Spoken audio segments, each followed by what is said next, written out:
Pues ustedes pueden decir lo que quieran, pero yo le creo a los de tercer grado. ¿Qué? ¿Por qué? ¿De qué? ¿A poco? Si ellos dicen que lo de las casas de Xóchitl es un mero rumor, yo les creo. No. Perdón, pero yo ¿cómo sí. crees? A ver, yo creo que la información hay que revisarla, hay que Leo Zuckerman estudiarla. dice que eso no es cierto, que Ay, hay que creer en rumores. ¿Y tú le crees a Leo Zuckerman? Claro, es gente seria. Bueno, Tiene ok. credibilidad. Oye, a ver, Toda mira, mi- para aclarar todo el tema, invitamos a ¿Leo alguien Zuckerman? que hizo precisamente el reportaje. Y mira, ahí está tocando. Ahí está. Mira, ¿Quién es? a ver, Es nada más y nada menos Dani que... Barragán. ¿Cómo están? Bienvenida a verlo. Mucho gusto. Ay, súper bienvenida, mira. Qué emocionante. Oye, no. Qué gusto. Qué Pásale. emoción. Adelante, Así adelante. es, así es. Gracias por la invitación. No, hombre, ¿verdad? Contrario. Bienvenida al Averno. Y gracias por Pero a el mí me da reportaje. mucha pena, pero yo le creo a Leo Zuckerman. Ah, ¿qué Estás pasó? en tu derecho. ¿Sí? Estás en tu derecho, pero te vamos a convencer de lo contrario. Sí. A ver, aquí ocurre una cosa muy curiosa porque tú hiciste... Xóchitl Gálvez es un personaje muy peculiar. Ella fue titular de la alcaldía de Miguel Hidalgo. Estuvo encabezando la campaña de la Casa Gris, la campaña negra de la Casa Gris. Y tú hiciste un reportaje en el que documentas pues que Xóchitl Gálvez tiene dos propiedades que tienen irregularidades. ¿Nos puedes contar de qué se trata el asunto? Sí, pues bueno, publicamos Sin Embargo el lunes pasado este reportaje que es una historia de dos casas, ¿no? Que terminan encontrándose entre sí y pues que generó mucha polémica, pero que también nos habla, por cómo empezamos a hacer la historia, de una mujer en la política que se ha encargado de hacer ella misma muchos datos públicos de su historia y de su trayectoria. Hablaba ella de que son datos personales, pero ella misma ha dado esos datos personales. O sea, uno antes de todo esto no batallaba para saber dónde ha vivido Xóchitl Gálvez todos estos años desde que ella aparece en la política en el equipo de Vicente Fox Quesada. Desde ahí sabemos, todo el mundo puede saber, rascándole un poquito, dónde vive Xóchitl Gálvez, y esa sería el inicio de la primera casa de este reportaje que O presentamos. sea, a ella le ha gustado siempre exhibir públicamente cosas y ahora se Sí, o sea, ofende porque... Lo que hemos visto en el Senado de estos performance y todo lo que hace, o sea, que subir todas sus redes sociales, tener videos de todos, ha sido la Xóchitl desde siempre. Bueno, la fiesta privada que ella ¿Te se encargó de hacer acuerdas? pública Sí. con todos estos personajes Por eso ya no le invitaron. bastante conspicuos de la mafia del poder, ¿no? Sí, o sea, lo que hemos dicho es la Xóchitl del pasado metiéndole el pie a la Xóchitl del presente que quiere ser presidenta de este país. Pero ¿qué encontraste en estos reportajes al hacer esta En estas investigación? casas. Bueno, vámonos si quieren con la primera casa, que es la de Monte Camerún 62. Esta casa la compra Xóchitl en 2002. Son datos... ¿Es casa o departamento? Departamento, perdón, gracias por la observación. Estos datos, también hay que decirlo, son del registro público de la propiedad. Público de la propiedad, porque también ha habido como mucho debate sobre eso, de que son datos personales, no, o sea, de los documentos que nosotros presentamos sí cuidamos datos personales, pero los públicos, eso pues no hay debate. Entonces, el primero es este departamento de Monte Camerún, que Xóchitl lo compra en 2002, ya siendo parte del equipo de Vicente Fox, lo compra en 1,500,000 ahí en las lomas de Chapultepec, un precio que ya ahorita es pues imposible. Es imposible. ya. Historia, sí. Sí, Se me hace entonces- barato incluso en esa época, pero bueno. En las lomas. pues, sí. sí, pero ese es el precio y justo también la cantidad después va a meter en aprietos algunas otras propiedades, pero bueno, si nos vamos por partes, esta casa en la que ella vive desde el 2002, el departamento, pues ahí vive con su esposo, con sus hijos, entonces pues ahí pasa su tiempo como funcionaria de Fox, después entra en un periodo en el que se dedica a sus empresas, hasta que en 2015 ella contiende por la delegación Miguel Hidalgo, todavía delegación, y gana, de hecho también hay que decirlo, es el único puesto al que ella llega mediante el voto. Los demás han sido por asignación, por plurinominal, ese es el único que gana ella por votos populares, ¿no? Entonces, ella hace la promesa de concluir su mandato. Hay algunas voces que le dicen, no, que vas a chapulinear, y ella dice, no, Entonces yo apuesto mi casa, la dono al Colegio Salesiano, si no termino mi periodo de 3 años. ¿Qué pasa? Pues que no lo termina, ¿no? Porque sí se va al Senado, puesto que todavía tiene ahorita, y dice, bueno, pues voy a tener que vender la casa, y empieza ahí otro show que es los que ya le conocemos ahorita, ¿no? Ella, pues afortunadamente, para fortuna de todos nosotros, hay muchísimas crónicas de la prensa de ese episodio que hablan de las lágrimas de Xóchitl al momento de vender su departamento de Monte Camerún, porque ella sí cumple la palabra. Incluso ella sube un video a sus redes sociales con autoridades del Colegio Salesiano diciendo, vamos a becar a niños, y usted se imaginó que iba a cumplir, o sea, pero todo está documentado y todo está en las redes de Xóchitl. Porque todo es show. Todo, o sea, ella se ha encargado de, pues, Bueno, pero subirlo. la historia que estás contando parece que va a terminar con que sí lo vendió. Sí donó. Pues, Sí bueno, donó el departamento. mientras ella estaba con los salesianos diciendo que iban a becar a niños y jóvenes de escasos recursos, pues los documentos del registro público ya nos van contando la historia de quién se quedó ese departamento, que sería un negocio con Mariana Gómez del Campo, que es pues la sobrina de Calderón, familiar de Margarita Zavala.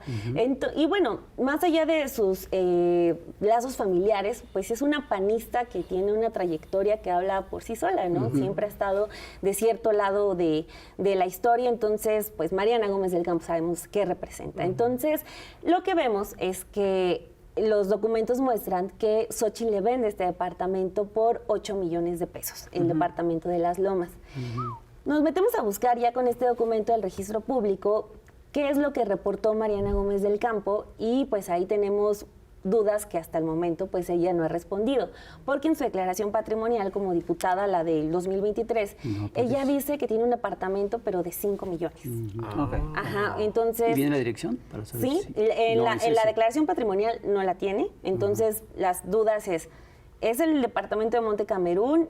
No es, porque en el registro público ese departamento tiene un costo de 8 millones y en la declaración 5 millones. Entonces, ahí son las primeras anomalías, porque más allá de ilegalidades, lo que sí vemos es como son movimientos turbios, ¿no? Y esto es uno de ellos, o sea, y la historia del departamento de Monte Camerún no queda ahí, sino que nos vamos a la segunda casa, a la segunda historia, que es... Perdón, antes de irnos a la segunda historia.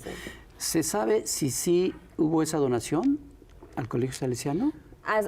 En ese momento, que es 2018, ¿Y cuando cómo fue? Xóchitl- O sea, si fueron becas, pero ¿cuánto cantidad? ¿Qué dinero se dio a esas becas? Sí, es que Porque son... deberían ser 8 millones. Ajá, pero pues en teoría, porque ella dice, voy a donar la casa.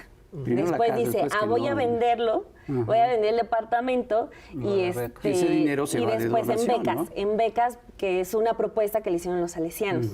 Pero esa historia ya ha venido cambiando, ¿no? O sea, porque otra vez regreso, es turbio que no haya un dato concreto.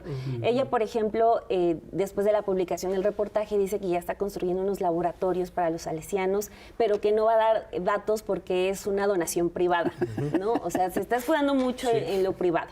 Y también hay otras versiones que ya apuntan a que el esposo está ya trabajando para pagar unas becas o viendo qué se puede hacer, pero no, el único dato concreto que tenemos es ese video que ella sube del 2018 diciendo, ya vendí el departamento y vamos a becar a niños y jóvenes. ¿Y el colegio no ha dicho nada? Nada, hay una cerrazón total por parte del Colegio Salesiano. Sí, pero además esta historia de que este alegato que dice que es una operación privada, ¿es válido en un funcionario público?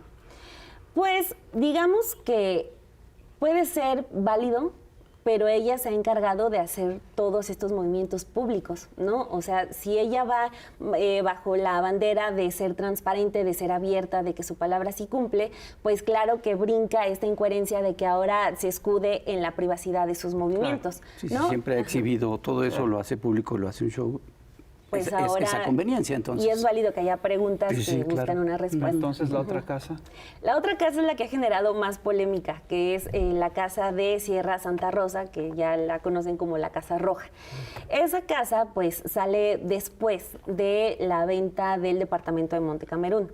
Ahí lo que encontramos nosotros es un primer documento, que es de agosto del 2017, o sea, siendo Xóchitl delegada de Miguel Hidalgo, donde ella firma la manifestación de construcción, o sea, el permiso para que se empiecen a construir esas casas de más de 200 metros cuadrados. Ahí ella también habla de que vino a menos porque de Las Lomas pasó a la colonia Reforma Social, que también está ubicada en la Miguel Hidalgo y que está a 2 minutos de Las Lomas, que es básicamente el mismo barrio, pero bueno, según ella, Pero Reforma Social suena menos fifí. Suena un poquito menos. Nos enteramos también de esa casa porque ella invita a periodistas ahí a que la entrevisten. O sea, hay videos de ella haciendo el desayuno con periodistas en su casa, mostrando dónde vive, mostrando las habitaciones. Entonces, ella se encargó de decirnos dónde vive, ¿no? Lo que facilita, pues, el acceso a los datos, ¿no? Del registro público. Bueno, pues ahora ella da, como les decía, tenemos un primer documento que es de 2017, el del permiso para empezar a construir. Terminan estas casas de construirse en el 2020 y desde entonces ya terminan y estas propiedades nunca obtienen el permiso de uso y ocupación, que es un documento que a nosotros nos explicaron, es como una especie de acta de nacimiento de los edificios y de las obras, ¿no? O sea, que ya verifican que lo que se entrega es lo mismo con lo que cumple con los requisitos del inicio, los que se prometieron en un inicio, tanto a las autoridades como a los vecinos, porque son un mar de requisitos para construir aquí en la Ciudad de México. Entonces, nosotros vemos que no tiene ese documento y hay una solicitud de información en la Plataforma Nacional de Transparencia que tiene fecha del 7 de agosto de este año, o sea, ya bajo la administración de Mauricio Tabe, donde se añade que esa obra no tiene hasta la fecha el uso y ocupación. Entonces, por eso nos brincaba mucho que pues Tabe no saliera a explicar por qué su propia administración está asegurando que efectivamente, como lo acredita el reportaje, esa propiedad no tiene permitido ni el uso ni la ocupación. Eso quiere decir que no se puede habitar. No puede porque hay una anomalía, que eso es un archivo que ya compete tanto a Víctor Hugo Romo como a Mauricio Tabe. No, o sea, que nos digan por qué no cumplió con esos requisitos. Pero ahorita nos vas a decir después del corte comercial, porque eso ya se puso buenísimo. Vamos a escuchar al trovador transgénero. Ay, se me gusta. Sí, se habla una canción que se llama Inmueble Raro. Y regresamos. Y ya estamos aquí de vuelta en el Chamuco TV y estamos con Dani Barragán, de Sin embargo, quien nos está platicando el asunto, el turbio de las casas de Xóchitl.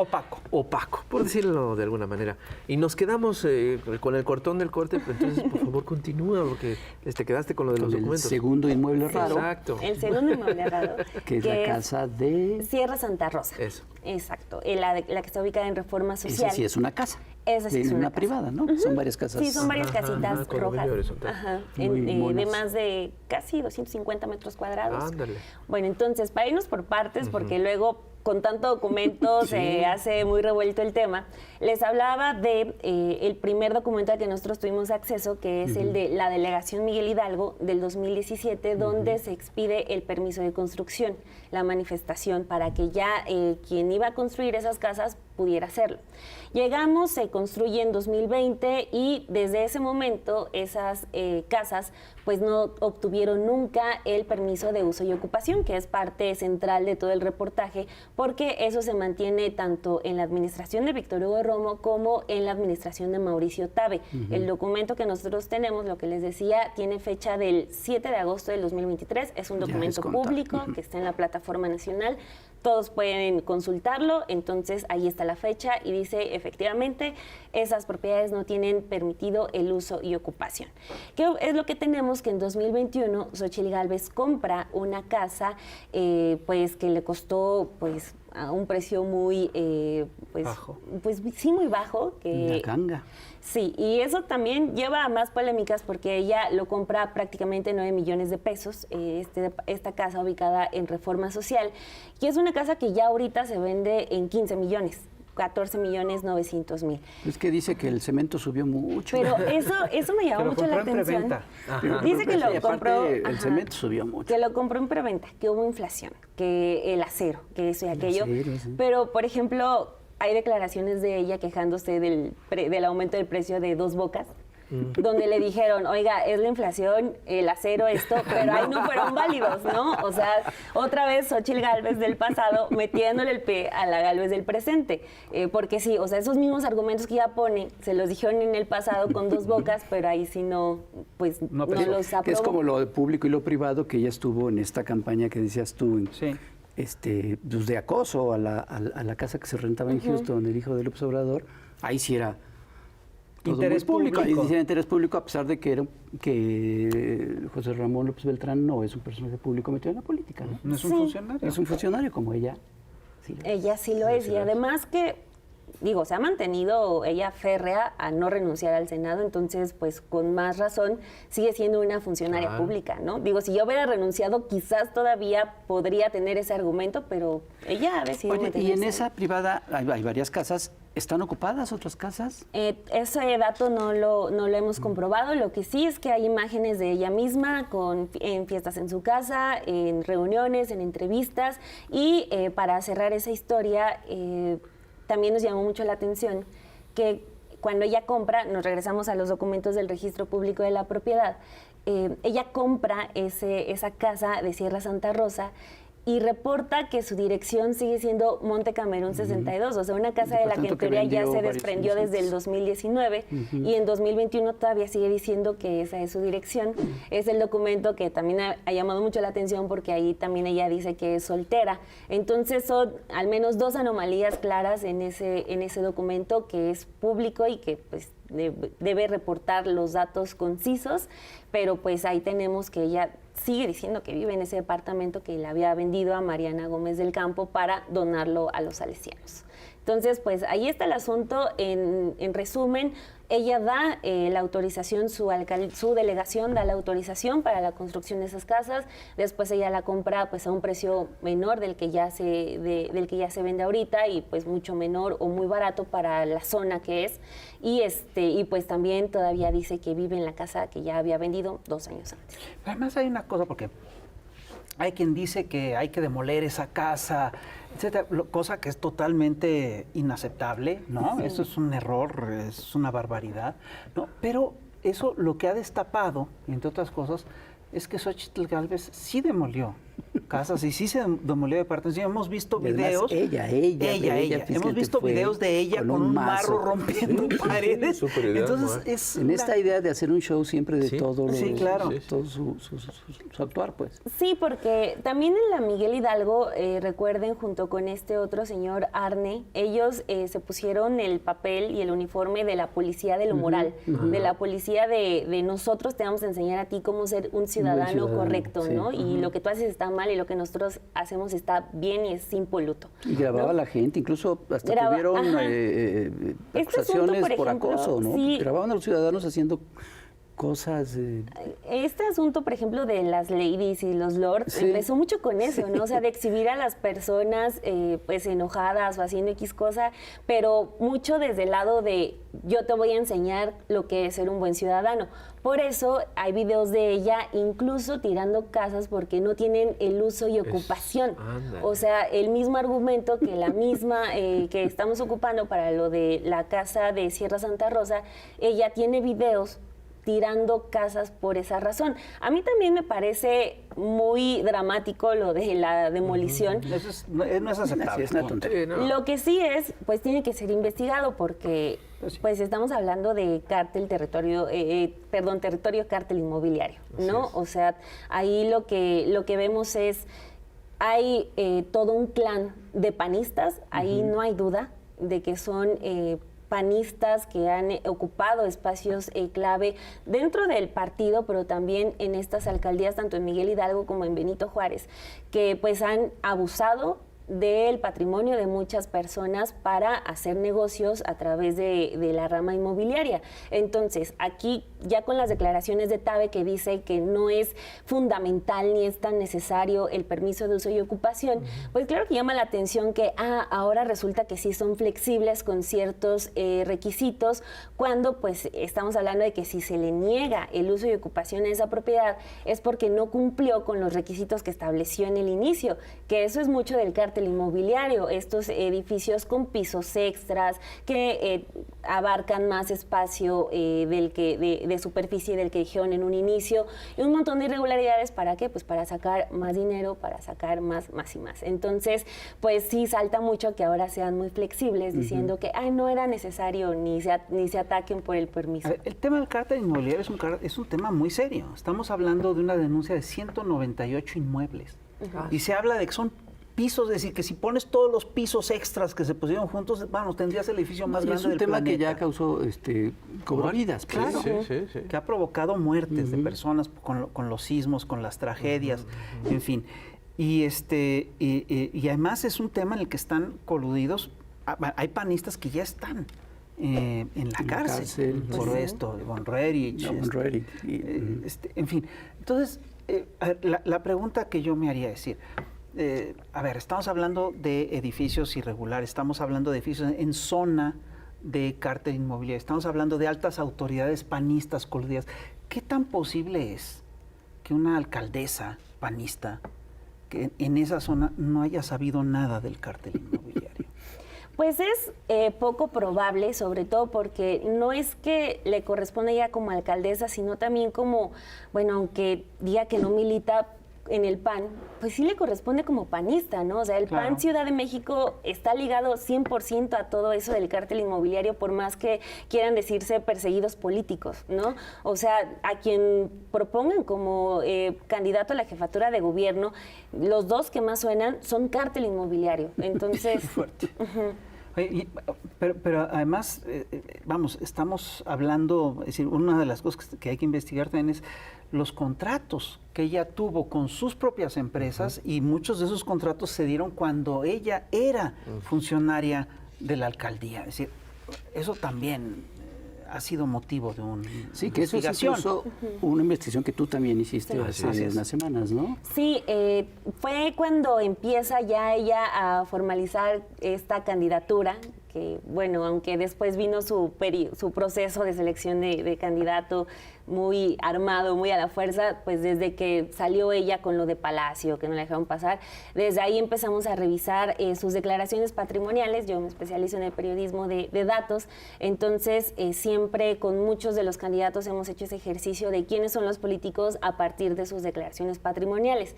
Con Xóchitl lo que vimos fue que ella siempre oculta en sus declaraciones patrimoniales, incluso en las que ella emite como jefa delegacional de Miguel Hidalgo, siempre oculta una empresa, y ese fue el reportaje que nosotros publicamos. Una de las dos que le pertenecen a la hija de Xóchitl, ella la oculta, nunca la reporta como conflicto de interés, cuando ella tiene acciones, pero es accionista casi del 90%. O sea, Xóchitl es accionista de casi el 90%. Ajá, de una de las pues empresas. entonces sí puede haber conflicto de interés. Acuérdense que sus acciones suman más del 100%. Sí, Entonces, son si tiene 130. Ahí es Si cuando ya sale tiene lo de 90, tal vez Claro. Es minoritario. Es Es una cosa minoritaria. Yo no sé el total de cuántos por ciento sea. Seguimos aquí ahora en YouTube, en Chamuco TV, y estamos platicando con Daniela Barragán, que nos está contando unas historias bastante truculentas sobre las empresas de Xóchitl Gálvez. Que resulta que tiene dos empresas y hay una que le hace el feo y nunca la presenta en sus declaraciones patrimoniales, y estas empresas están ligadas a contratos. Pues sí. Que son los contratos que presentó López Obrador, ¿verdad? Exacto. Ese reportaje que publicamos fue en el marco de cuando se empiezan a hacer públicos. Nuestro reportaje se enfocó justo en la empresa que nunca aparece en las declaraciones patrimoniales y en los contratos que ha recibido en la actual administración, porque pues mal no le ha ido, ¿no? Entonces tiene varios contratos, y también salta que ella hizo esa promesa, porque hace muchas promesas constantemente, que nadie se las pide, pero ella las hace. Dijo que iba a hacer públicos todos sus contratos y hasta el momento no ha cumplido. Incluso dice, y les va a demostrar si no me bajo de la candidatura. Bueno, pues también son cosas que, varias cositas que ya va dejando en el aire. Pues sí, hasta el momento no ha hecho pública esa información. Y está lo de las declaraciones patrimoniales, que siempre es muy buen ejercicio, meterse a revisar lo de propiedades, bienes inmuebles, pues hasta sus obras de arte, joyas. Entonces, pues mucho de eso está publicado en Sin Embargo.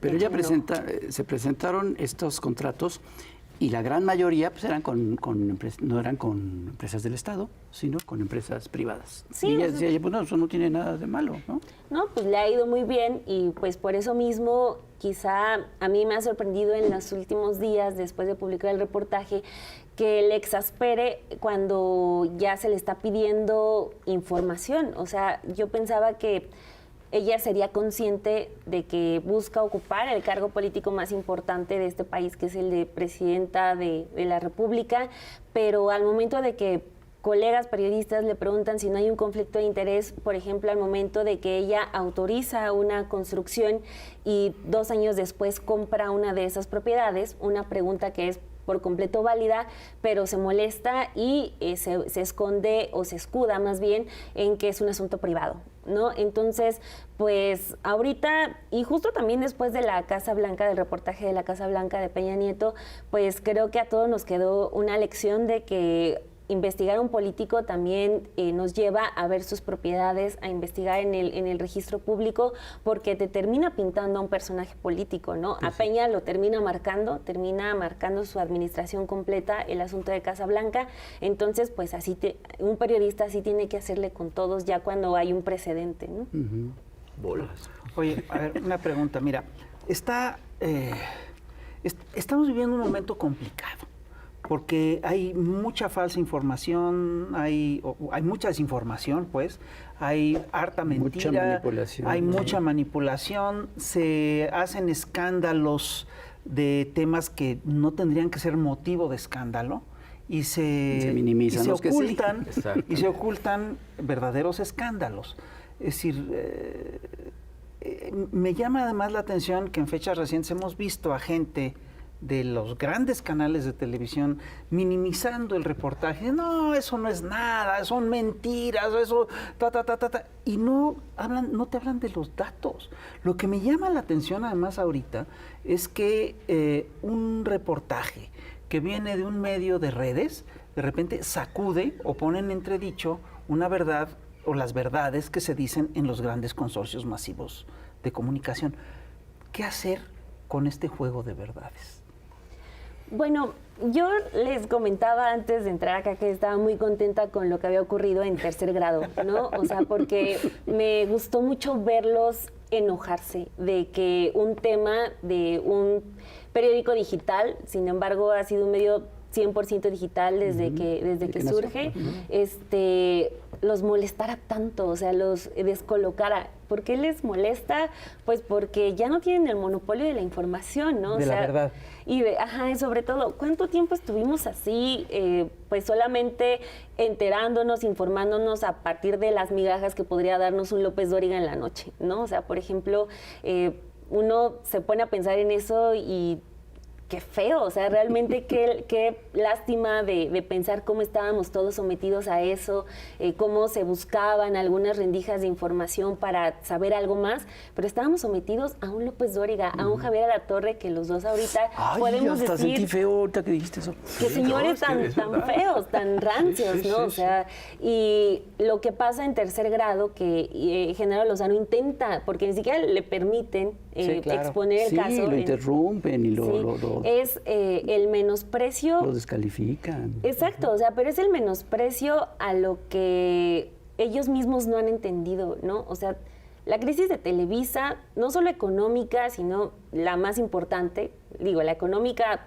ellos se la han ganado, pero la más importante, que es la de la credibilidad, la vienen arrastrando desde hace muchos años. Sí. Estamos viendo que Televisa cada rato está anunciando que reestructuración, que nuevo nombre, que nuevos rostros, que ahora hay... Y nada le sale, ¿por qué? Porque no todavía... se les ocurre decir la verdad. Todavía está Leo Zuckerman se les ocurre, diciendo... Pero poquito, que no sea lo importante, sino nada más que les dé el argumento de que son plurales. Sí, claro. Pero nada más lo que...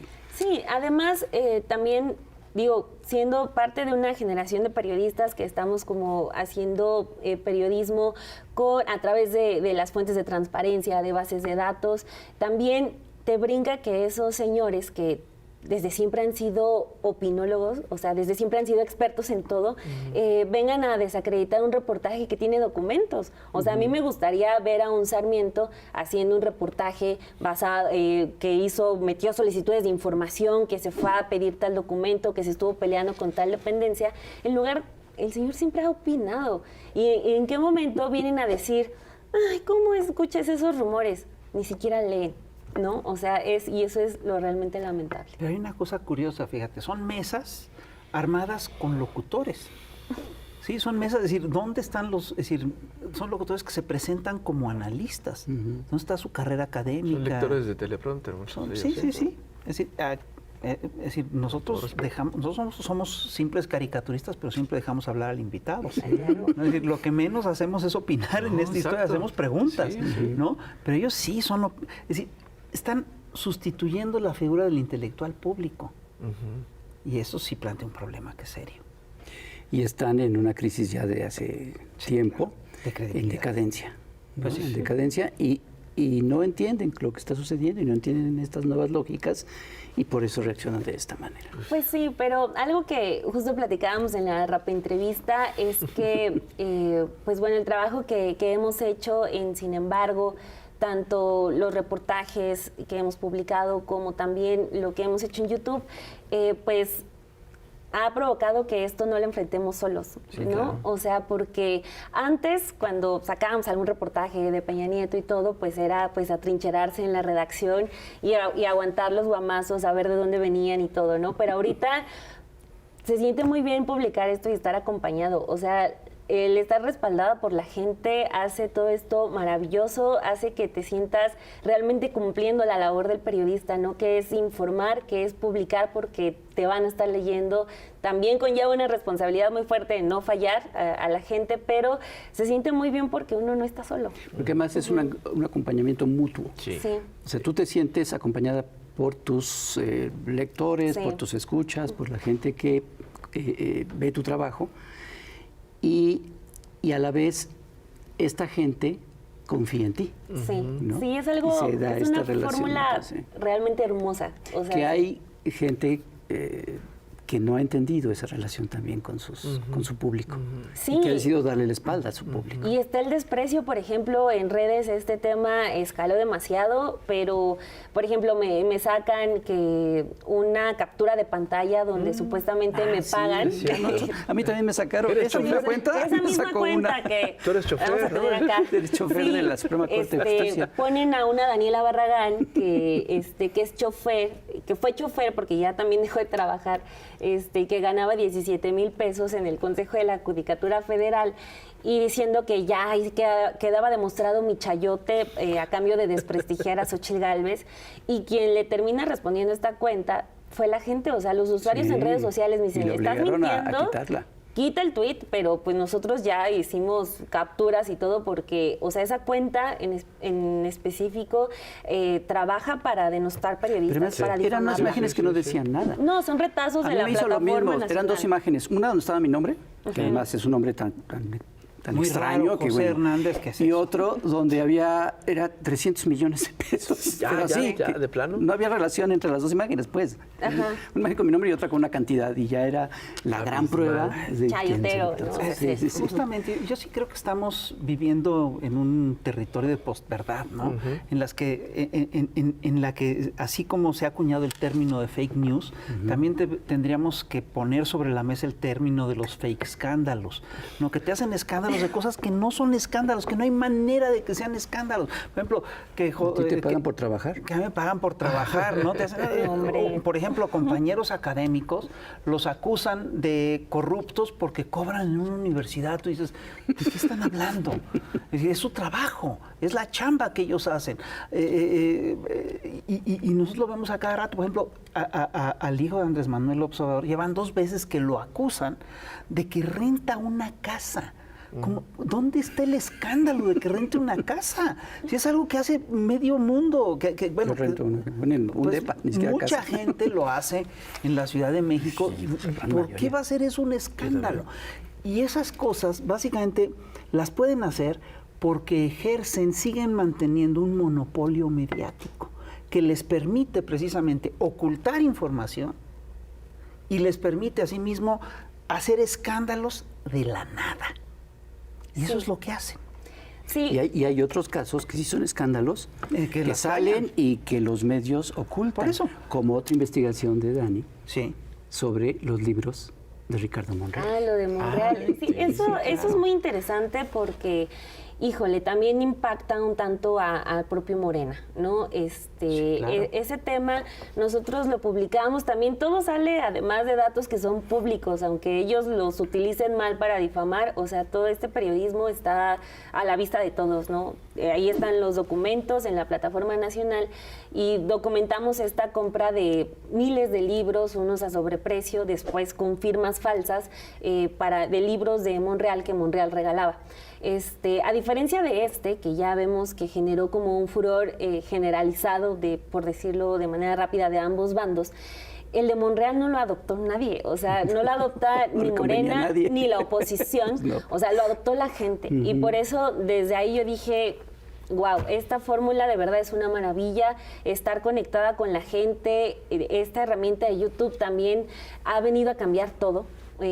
Realmente no nos imaginamos haciendo o publicando estos reportajes sin esta herramienta que nos ha facilitado todo en Sin embargo al aire, porque pues es la gente la que ya no le ha perdonado lo de los libros a Monreal, ni la entrevista esta donde pues se me enoja muy fuerte. Sí, te maltrata. Y esconde el documento que después se encuentra en la plataforma nacional porque realmente pasó mucho tiempo ahí metida.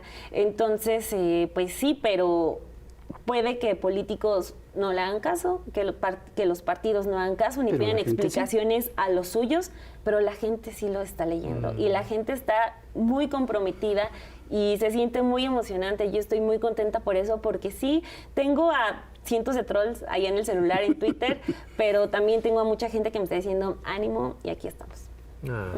Oye, Daniela, ¿y cómo ves tú el futuro inmediato en este país ante la perspectiva de que el próximo presidente no sea presidente, sino que sea presidenta? Presidenta. Xóchitl. Claro. Pues tengo una casa roja. Pues es tiempo de mujeres. Ay, me van a linchar las feministas, mis amigas feministas, pero bueno, sí soy mucho de la idea que, o sea, sí está muy bien romper los llamados techos de cristal, ¿no? Que es lamentable que a estas alturas estemos festejando que llegue por primera vez una mujer a cierto puesto, porque pues las mujeres somos la mitad de la población, no, o sea, no debería por qué ser novedad, o sea, ni nada, pero lo es. Pero lo es. Entonces, por un lado, pues sí, son logros de muchas, pero creo que en el caso concreto de nuestro país no basta, ¿no? Con que llegue una mujer y simplemente por el hecho de ser mujer lo festejemos y se sienta como, ya triunfamos, porque llegó una mujer, ¿no? O sea, porque pues, bueno, diciéndolo claro, o sea, una mujer como Xóchitl, que representa a quien representa, pues yo no lo voy a considerar una victoria, por más ovarios que tenga, o sea, pues para mí no es un logro, ¿no? Porque siempre representa a una clase, a un poder que va en contra de los derechos de las mujeres, ¿no? Entonces, ¿de qué sirve que llegue una mujer si va a apabullar los derechos de las mujeres? Entonces, pues, por eso no soy como muy... no me siento muy contenta de que ya a fuerza tengamos una mujer no es en solo la que llegue, presidencia. sino quién llega. Sino quién, ¿Vieron este lapsus que tuvo Xóchitl en una entrevista con René Delgado? Le pregunta que si ya tiene coordinador y ella dice, pues acabo de nombrar a Santiago Krill. Es un bonito lapsus. Sí.